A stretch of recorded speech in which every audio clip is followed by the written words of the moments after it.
Hello my beautiful people, welcome back to my channel. If you're seeing me for the first time, my name is Joyce Anyanwu. My people, today we are going to be watching Channels TV together. Nothing we will not see in Nigeria. Hey, ATIKU has come out with another one. ATIKU is accusing all parties, in Nigeria that they have been collecting 50 million from Tinubu administration, this present administration. Is it to silence their mouth for them not to talk? And ATIKU has made a clear statement that this government, they are fighting opposition party instead of fighting corruption. My beautiful people, what did you guys think about this video, this allegation that ATIKU Abubakar just made concerning this present government? Hi, my God. Anyway, my people, please let's watch this video together where Segun of Channels TV would be asking MrYUSUF some question, according if you believe on this allegation, my beautiful people. Let's just watch together and hear what this man have to say, because Nigeria, I don't know what has been going on in Nigeria. Anyway, before we talk too much, let's just watch, and please drop your own opinion in the comment section. Like this video, share, please. Thank you, and we will see ourselves after this video. Yes. One of the leaders of the opposition in Nigeria, and he's the national chairman of the Inter-Party Advisory Council. MrYUSUF Dantele is live for us here in our studio. Thank you so much, Mr. Chairman, for joining us tonight. You're welcome. Thank you, Mr. Shehu. Were you able to collect your 50 million naira? Because as the national chairman of IPAC, I imagine that you should be the first on the list. Is ATIKU Abubakar? He was the former vice president, an elder statesman, and a leader, and a father. We respect him so much. And if you wield such cap, or you are putting on such cap, you have to be careful what you say, so that you don't unnecessarily heat up the polity. Yes, you have your information as ATIKU Abubakar, but that is not enough for you to come out and say all oppositions or all members of the opposition family collect 50 million. As far as I know, my parties are the Allied People's Movement. And today I manage the secretariat of the umbrella body of all the registered political parties in Nigeria. There is no national chairman, no leader anywhere collect any money that I know. So if you are coming out to say, okay, fine, so and so, you give a lead to what you are saying is different. You have succeeded in creating mutual suspicion. So what I think ATIKU Abubakar should do, with all due respect, is to either apologize publicly to opposition leaders in totality the same way he made this allegation, or he identify and mention opposition leaders who are involved in this rubbish. But for us, in the Inter-Party Advisory Council, we are not aware of what ATIKU is insinuating, sincerely. Is it possible that you have been hoodwinked? Maybe some people are collecting this money and you are not aware of them. It is a possibility. Anything is possible in politics. But what I'm saying, I'm restricting this to the Inter-Party Advisory Council, that's the 19 registered political that I know today. There is no such sign that anybody has is been speaking with the leaders of all the other opposition parties? Your colleague and the chairman? I've called some chairmen. I've spoken to the national chairman of SDP. I've spoken to the national chairman of YPP. I've spoken to the national chairman of PRP, national chairman of AA, national chairman of NRM, and a host, a few, and YP. Nobody.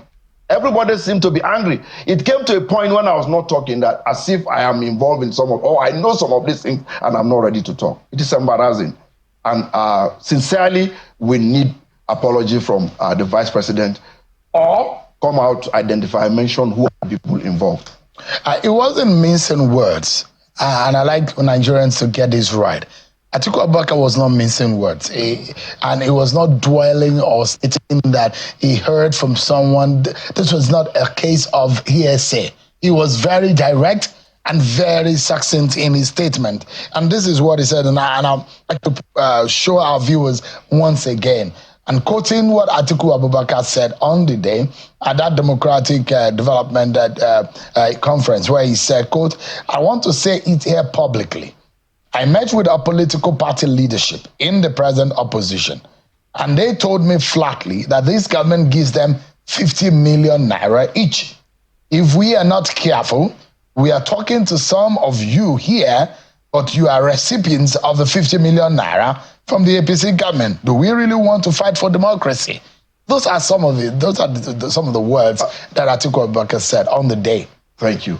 Yes, now in this situation, he claimed that some opposition leaders, it is possible that some persons want to get money from Atiku too, and they went to him to say, okay, this is what this person is giving us, or these people are giving us, so you can give us something.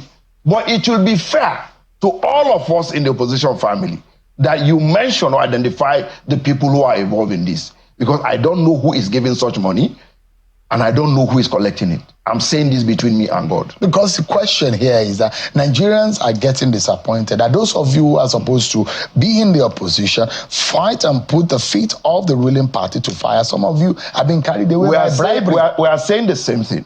And that is why this is capable of hitting up the polity unnecessarily. So as an elder statesman and as a leader, you are not supposed to make this kind of utterance because you are hitting up the polity unnecessarily. Identify who, be sure of what you are saying, go directly to who the people you mean. But we are not aware of what he's saying. I don't know. And in the Inter-Party Advisory Council, for the other parties, I am not aware. But if he come, he will be helping us. If he identify, okay, this person, even if he doesn't want to mention directly, he can use a proxy to mention the people involved, or the parties, or the leaders involved in this thing. Sincerely, it is very unfortunate, and we are not happy about it. Those who are worried now, Alhaji Dantale, as a face and a leader of the political party umbrella body IPAC in Nigeria, that those who believe that the opposition should be more active. It does look like the opposition is sleeping. It does look like the ruling party is having a field day and doing whatever he likes, and nobody is checking the ruling party. What exactly is going on? Are those of you in the opposition, are you sleeping? Have you forgotten your duty to the nation, to the Nigerian people? Or is it that Nigerians need to remind you about your role as opposition? Thank you so much. This government is less than 2 years, and we should be able to separate politics from governance. While we want power, we should at the same time do this thing within an atmosphere of decorum. There's no perfect world, there's no perfect administration everywhere. And it is always good that when you are in power, what you want to see tomorrow while you are not in power, you should be able to plan that in today. If what we want to see of some of the people, if what we want to see today is what we planted yesterday while we were in power, we won't be here today. So the same thing, those in power today, if what you want to see tomorrow when you are out of power, plan that in today. If not the same thing you are, or others are complaining, you will be there to complain. Yes, we've been talking about local government election all this while. You have people, or you have senators or governors who are now senators. But in the local government election, the same party that they won, or they became victorious, or the platform that give them the victory in the election, they could not win the councillorship position in one out of the multiple local government that gave them the seat as senators. So these are some of the things that we shouldn't look at laws or make laws that will benefit our immediate interest. So it has to be something that will be classical, that will cut across generations. Today, it is embarrassing that the President of the United States of America will come out and say, okay, we are deporting immigrants, illegal immigrants. A lot of Nigerians that we know, or I know, they are afraid. believing that they will return them back home. Why? But if we have a better economy, if we have a better system, this will not happen. While we welcome it, we should see it as a wake-up call to see that we put things right in our own society. You can't be in power forever. The highest anybody have stayed, the president or a governor, 8 years, except in the Senate. So I call on all of us, whether you are in power or you are out of power, we should put Nigeria first in all we do. In the real sense of it, is Nigeria on the right track? Putting Nigeria first. Is, as an opposition leader, is Nigeria on the right track under the Tinubu government? One, I am not in government, but I am aware that today you are also aware that there is hardship, there is difficulty in an average Nigerian who that cannot feed or sustain himself with the basic salaries he gets. Look at the cost of energy and maybe agricultural inputs. Yes, the economy. But as from the explanation of people who are well grounded in ignorance, some of these things did not just happen now, but they have foundation from previous administration. Recently, we had the EFCC recovering about 700 and something building from one individual. ATIKU, or from the previous administration. That was the claim. So these are some of this money. Okay, the same thing. I think last week or so, or 2 weeks ago, that some funds were being repatriated from the United States or UK from the former minister. So some of these things are the cumulative effect of what we did yesterday. So if we want a better tomorrow, we should start it now. And this is not just about for those who are in power today, for those who were there yesterday, and those who intend to come. We must put Nigeria forward. The country is bleeding. Sincerely, Nigeria is not on the right track, but we need to do better. And there are those who are thinking that the conversation about 2027 is already here, and any smart politician will start planning ahead of 2027. You wouldn't wait. But the big question here is, what is the alternative? Is the opposition, are they thinking in that direction about what will be best for Nigerians in 2027 or after 2027? Mr. Segun, we must discuss as Nigerians. There was PDP in government, and a group of political parties or political actors came together to form APC, from the ADC, NNPP, CPC, AP. So there are just three. ANPP, came up to put and then they told Nigerians, we will do this in 6 months, we'll do this in 5 years, we'll do this in 2 years, we'll do this, we'll create this employment. It never happened.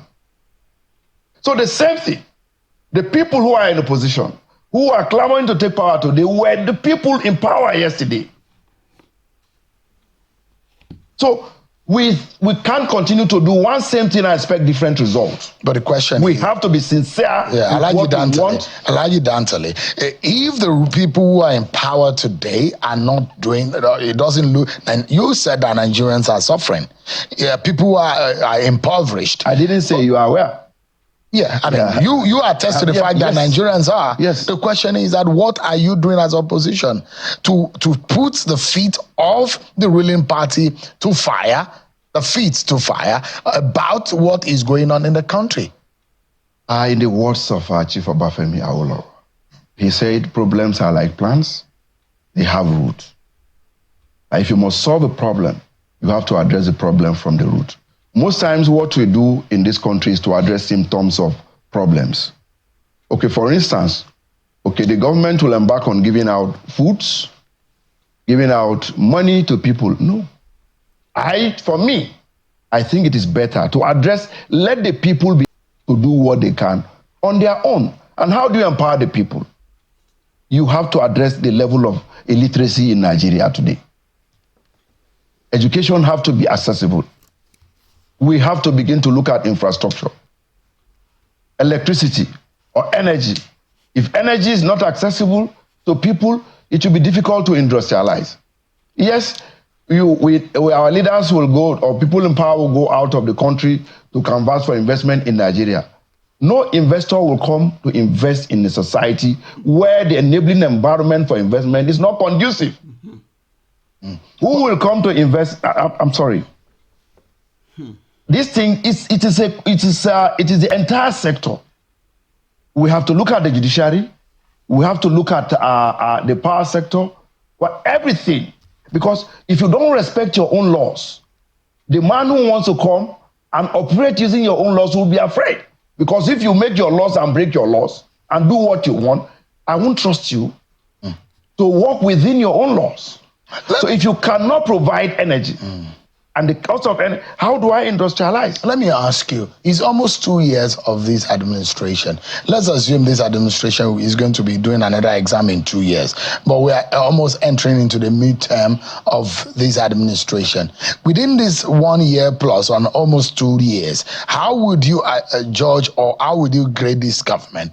Poor, pass, excellent, or what way? Let's assume 10 being the highest mark. How would you grade this government? Thank you. Let me lay a foundation here. When I bought the SIM card I'm using today, I bought it 33,000 about in 2009 when it came. Yeah, okay, when it came, yes, your Obasanjo. I bought it. Today's SIM card is almost free. We at times even give you airtime. When the issue of hike in petroleum came, my friend approached me and said I should bring one of my vehicles so that they will take it and convert it to CNG. I said, no, I won't. He said, why? I said, the price of petrol will naturally come down. And why? Because people will begin to innovate. The people who are in the petroleum industry today will not want to be out of business. Electric vehicles will begin to come up. I don't use electricity in any of my houses. I use solar, and they're doing well. So now they are losing business. More Nigerians are beginning to diversify into some of these things, and that will begin to make the people in power sit up. Because by the time your petrol becomes useless, nobody wants to buy. Is interested in your petroleum. Nobody is interested in your CNG.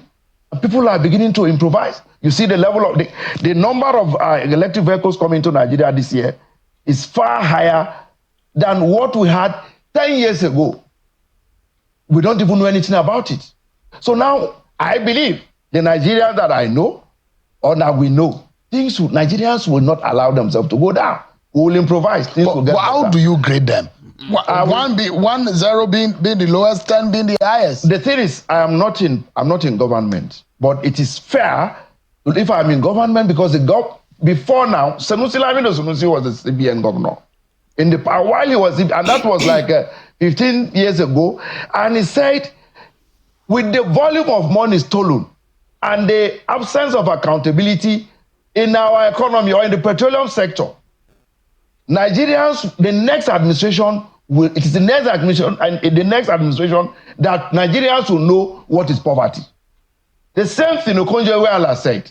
So for me, whatever happened today, I always reflect on where it started from. But do you think we're on the right track? Well, I believe so. You think this government is doing what is right? I believe so. I mean, I'm looking at the camera, and I'm imagining the faces of Rashida, Udokama, Rebecca, wherever they may be watching, Rashid, Segun, and the rest who are watching in every part of this country, the kind of thing they're going through, whether or not the money in their pocket, the food on their table, whether or not they can afford, whether there is hope for them tomorrow. What they want to know is that maybe or maybe not, the government that they have in power today is on the right track. Maybe the suffering of today is going to be reduced, or is going to dwindle as we go down the lane. But when they are not assured that the government knows what it's doing or can take them to the destination that they envision, that is where the problem is. Mr. Sean, we are still going back to what I said earlier. We must learn not to address symptoms of our problems. We must, as long as we continue to address the symptoms of our problem, and we don't go back to the basics of the problem. So we cannot blame Tinubu for the problem of Nigeria today? No. But his party has been in power for the last 10 years or so. Excuse me. If we must answer this question, we have to look at first the electoral system. How do people emerge The electoral laws. Who are the people in power? Who are the people in the Senate? How did they get there? Who are the local government chairmen? How did they get there? Who elected them? So until we are able to address these things as Nigerians, we will not get out of where we are. Let me allow you to respond to what ATIKU Abubakar said today. And the former vice president is making an allegation. He's saying that there is intimidation, that this government is not fighting corruption, but this government is fighting opposition. He said, though the charges against Professor Yusuf has been festering, but he believes that the Tinubu government, despite being riddled with individuals who themselves are embroiled in scandals and investigations by both local and international authorities, continues to use the very machinery of the state to silence its critics. Do you think that this government, according to ATIKU Abubakar, is weaponizing and using investigation or the agencies of anti-corruption to fight opposition for voices? Professor Yusuf, I listened to him a lot in his public outing, and he's someone who stands is all about opposing things that are not, he thinks are not right, trying to see that things are, he's a nationalist, let me use that word, and pro-masses. But then, I won't say the government is weaponizing, the government is intimidating opposition. I don't know the case the government have against him. But even though, if I thought the government is trying to silence opposition, Nigerians will resist at the appropriate time. So you don't think it's obvious just yet? No. You don't think opposition is threatened? No. The reason is a few of the crises we have in the political parties now is the inability of some of the party leaders to abide by their own internal constitution. So you don't blame that on the government. So if you do what is right in your party, you won't have that problem. So, but if the government, if this government wants to stifle opposition, Nigerians will resist at the appropriate time. So you look at the case of this Professor Yusuf, you look at the case of Omoyele Sowore, and Omoyele Sowore, his problem is with the police. And you know, Omoyele Sowore what he has always said about the current Inspector General of Police is that you are sitting there illegally for this reason, for that reason. And the problem is with the police. So for me, even while I don't know the details of some of these things, I don't know Omoyele Sowore to be a criminal. I know him to be a pro-Nigerian. So if the IG is doing, if he's attacking or trying to arrest and detain Omoyele Sowore, he will be out of that place. How long will you stay? He will see the same thing. Many people who have done it. So you don't think it's true that the Tinubu government is stifling? I wouldn't want to. And the voice of dissent. I wouldn't want to conclude at this point. No, I will not. All right. Yes. And based on that, Professor Yusuf, that is not conclusive. It can be conclusive. I will not conclude at this point. Alhaji Yusuf Dantale is the leader of opposition and for people. Welcome back. So we have watched this video and we have seen what Mr. Yusuf just analyzed in Channels TV. Yes, a lot of questions Segun asked him, and the way he responds, some of the questions he responds straightly, while some he tweets it and he don't want to talk about it. All of us we watch and we see. So I don't know. And the accusation, Mr.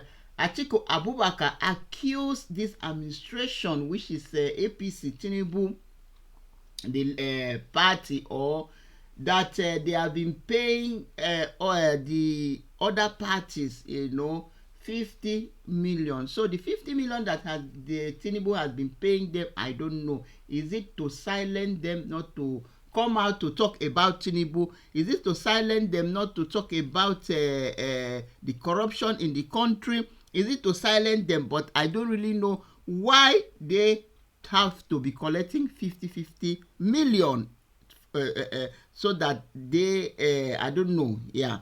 So the next thing is that, Segun asked this man, Mr. Yusuf, that is Nigeria in the right track? So he responded, he said, yes, Nigeria is in the right track. So my beautiful people, I don't know, please, so is Nigeria in the right track? Because, I don't know, because up to today, people are still crying of hunger. People are still crying of a high cost of living. People are still, buying up and down. People are still being kidnapped. People are still being, I have not seen Naira is still devaluing, dollar is still higher. Everything is still higher. So I don't know if Nigeria is in the right track. My beautiful people, in the comment section, please answer that question for me, because for me, I don't see any Nigeria in the right track. Yes. So he still make mention of that fighting a problem fighting problem is for you to go to the root of that problem. It's not giving. So he make illustration like every year they will come out to be sharing rice, like Tinubu wife we see during the Christmas, when he was going about sharing bags of rice, sharing some fields of naira. So the man said yes. He said it's not about going around sharing rice, sharing fields of naira. It's for you to tackle what the problem of Nigeria from the root, go to the root of the problem and tackle the problem. So in that point, I really understand and I really agree with that man, because, for example, you cannot be giving somebody fish every time. You have to teach the person how to fish, in the sense that instead of them going around sharing naira, sharing some fields of note, let them make employment. Let them help Nigeria bring good road, good education, healthcare, all those things. Bring companies to come and invest in Nigeria, build companies. Give people employment, that people would not be every time. We saw what happened in Stampede, where people were buying because they want to go and collect some bags of rice, or some cups of rice. Yes, so what he made them, that statement, I really agree with him. Yes, my beautiful people, I really agree with him. So he still make mention like the country is so bad that even the investors cannot come in to invest in Nigeria, because Nigeria, first of all, how can investor come to Nigeria where there is no security, where there is no light, where there is no good economic? How can bribery and corruption, how can a country, I've been making that video in this channel, that if I am if I am in the position to come to Nigeria to invest, I cannot, maybe if I want to invest in any country at all, let's say like Africa, then I will do my research very well. Nigeria is going to be the least that I can carry my money to come and invest, because the country is too corrupt. The country is just too corrupt. Yes, the country is too corrupt that you cannot even you as an ordinary person coming to Nigeria, not even to come and invest, just to come and visit or come and spend time, come and do your holiday in Nigeria, you cannot even have rest of mind. Talk of to bring a lot of money that you want to come and put and invest in Nigeria. So that one is not something to talk about. So Segun asked him a question that is so interesting and said, is Nigeria of today good or not? So the man dodged that question. He don't want to talk about that question. It's not, he was saying that when he was, he was just doing illustration of when he bought SIM card, when the fuel. But this man is living in Nigeria. If Nigeria is good, if Nigeria is what you think, why did you go for solar? We have electricity.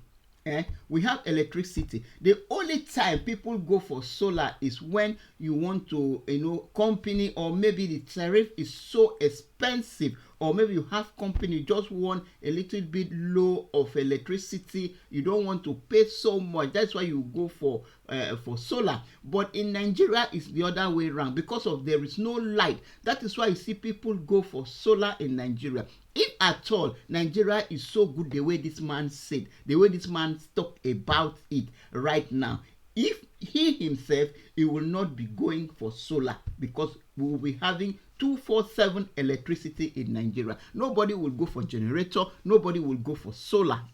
For this country that I am, the first day I saw generator, I was like, look at generator. But I saw that generator for like where there is no light, like inside farm, inside forest, where people went for camping. That is where I saw generator. Not that they use it to power out, no. Remember that mostly these generators that use diesels, they are the air is harmful to the health, polluting all the air. So all those things, if Nigeria of today is good, I don't think anybody would want to go and invest in solar when you don't have company that you will say, oh, electricity is too expensive, let me use solar so that I will be a little bit, I will not pay much in electricity. So, my beautiful people, is Nigeria of today good for us? Is you that you are living in Nigeria, watching this video, you have watched from channel, you are watching this one I'm analyzing right now. Is Nigeria good? Nigeria of today, is it good? So, a lot of things. So, he still asks, he said, we should not blame Tinubu for the downfall or for the bad governance of Nigeria. We should not blame Tinubu. Tinubu is not the cause of poverty in Nigeria. Tinubu is not the cause of bad governance in Nigeria. So we should not blame Tinubu. So Segun now asks him that, but APC has been in government for the past 8 years. It's the same Tinubu government, and according to Tinubu, he said he is the one that put Buhari there. So they have been the one ruling the country for the past 8 years, plus this 2 years that has passed. So my beautiful people, what did you guys think about this video? Nigeria, there is nothing we will not hear in this country. Are you please? The man is saying that the Yusuf is saying that ATIKU Abubakar should come out and apologize openly. But before ATIKU Abubakar will say, or he should come out and apologize, or if he really sure that what he is saying is true, that he should come out and mention the people name. How can ATIKU come out and mention the people names that before ATIKU will say this thing, there has been, he has his assurance, he has his assurance, he has seen it, because he cannot just come out and spread that kind of allegation. There is nothing APC would not do. Even this man that is sitting down here talking, he knows everything, but because of the fear of Tinubu, or the fear of APC, or because he's looking for goodies from APC, he will not come out and openly say, yes, it's true, let's do it. Yeah, he will not say it. Anyway, my beautiful people, what ATIKU Abubakar say, what did you guys think? Did you guys think that he said it's true that the Tinubu regime has been giving the parties, the opposition parties, he has been giving them 50 million. That is why nobody want to talk about what he has been doing. That's why nobody want to condemn the bad governance that he has been governing. Yes, my beautiful people, if you have watched to this time, please drop your own opinion in the comment section. Please subscribe to this channel, like, share, and I will see you guys in my next one. Bye for now.